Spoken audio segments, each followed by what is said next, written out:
Oh man, I hate to say it, but I messed up. So in my last video on Take Profit Trader, I mentioned they had a daily loss limit, and if you hit the daily loss limit, that wasn't actually a breach of your account, similar to other firms like Purdia. So Purdia, check out Purdia, by the way, there's a link down below. You can get 50% off an account with Purdia with code FORREST50. So Purdia has a daily loss limit, and then they have a limit after that will blow up your account. So they basically shut your account down just for the day if you hit that limit. And I thought that Take Profit Trader had something similar, but I was wrong, right? I was wrong. I misread the rules on their website. A lot of you corrected me. I appreciate it. A lot of you guys, you weren't mad about it. You were just very honest. So yeah, I actually wanted to put out a correction because I know I get frustrated when people don't put out corrections.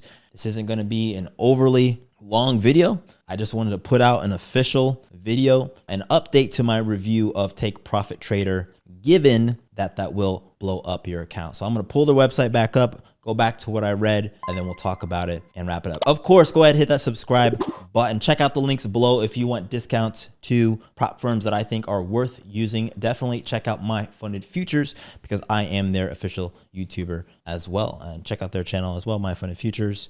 Yeah, that's their YouTube and their website. Check out their Discord. Check out my Discord. Call your parents, call your mom, call your dad, tell them you love them.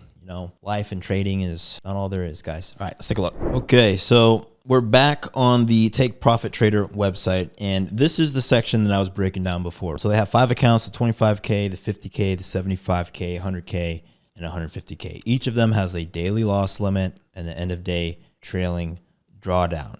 Again, this was my mistake. I assumed because it's the same word that it had the same definition as other firms. And that's my mistake, guys. I only want to put out accurate information. So honestly, if you see something that's inaccurate, please do correct me. And that's why I'm putting this out. I think it's highly important. So I gave Take Profit a pretty good rating before. I will have to lower that because having a daily loss limit that is so far away, honestly, from your end of day trailing drawdown and that it fails your account is a pretty big mental barrier because realistically, your end of day trailing drawdown doesn't really matter.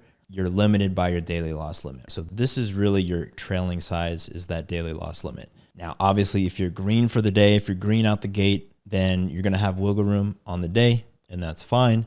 But, if you do a high lever trade first, trading a, level 2 news event, something like that, you might hit this and blow up an account.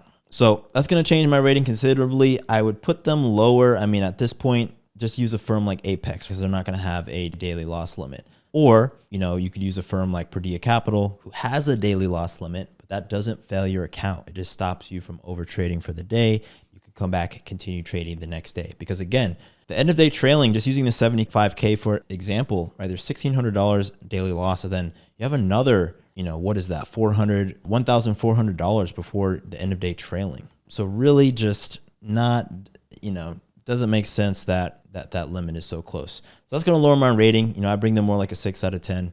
Obviously, if you pass, if you're just looking to scale accounts, I think they're a good second or third option. If you can pass and trade it normally just fine. Trade small contracts. If you're trying to pass quickly, it's going to be hard to pass quickly with this firm because of that daily loss limit. You're gonna blow up faster. So unless you have a lot of capital, which I know a lot of you don't, and I'm really catering these videos to you guys, go for firms where you can get leverage a little bit cheaper. So Apex Trader Funding is going to be my #1 pick for cheap leverage. That's the firm to go to. I have a link for Apex Trader Funding. They're running an 80% sale all month. Go hit that link and use them for the month of April. Yeah, that's really it for this video. Just wanted to give an honest update. I appreciate all of you. Had a really good day today in the markets. We had a 500-point drop off on NQ, which is probably historic.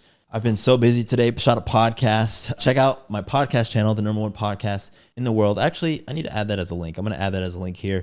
It's completely unrelated to trading, but it is a big part of who I am. I don't just trade. I know there's a lot of personalities on here that do that, but day trading is something that I do very actively, as well as this YouTube channel. But I have a background in software and tech, and I love talking about life and all of that. So yeah, the podcast is another outlet where I talk to entrepreneurs and things like that about business. Great conversations. Just off the top of my head, I was talking today just about how much our childhood affects, the decisions that we make as entrepreneurs even. Probably weren't expecting me to talk about that on this episode here. But definitely check it out. It's a very small channel. I would love if you guys could support that. And yeah, that's it. Subscribe. See you in the next video. Peace.